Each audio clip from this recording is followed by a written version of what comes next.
Left और right. क्या देख रहा था? क्या देख रहा था? क्यों देख रहा था? ऐसे ही देख रहा था। ऐसे क्यों? पोस्टमैन है? हैं? पोस्टमैन है? पोस्टमैन? मैं? तो ऐसे क्यों देख रहा था? रहने के लिए कर देख रहा था। रहने के लिए देख रहा था? हाँ। ये घर पड़ोस वाला कैसा है? चलेगा? ये घर चलेगा? चलेगा? बढ़ेगा? कितना पैसा लेगा? तो आप जाएंगे? कितना किराया, कितना मिलता है? कितना कमा लेता है? कितने बाप है? कितने बाप है?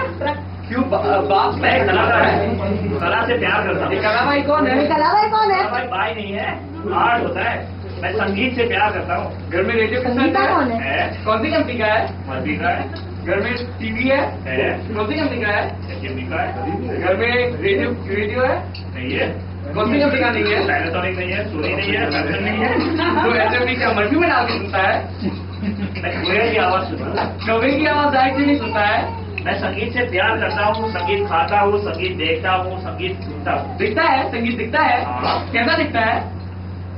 पीछे से देखो तो बहुत अच्छा दिखता है, आगे से कभी देखा नहीं है। और क्या दिखता है? सब कुछ दिखता है। मैं दिखता हूँ? हाँ, दिखता है। पेड़ दिखता है? हाँ, दिखता है। हवा दिखती है? हवा? हवा नहीं दिखती है? हवा? हवा आपने देखी है? हाँ, तो मैंने कैसे देखेंगे? मैंने संगीत नहीं देखा तो हवा कैसे देखेगी? तुमने संगीत है, तुमने हवा देखी, हवा दिखती ये है? कौन है यार, ये कौन है? और कौन चाहिए तुमको? अरे कोई नहीं चाहिए मेरे बाप। तारे दिखते हैं? दिन में? तारे दिखते हैं? तारे दिन में? चंदा मामा दिखता है? चंदा बाबा दिन में? चक्कर आ रहा है? अरे मेरे बाप। मेरे ये है भी कि चल सा सुपर सुपर सुपर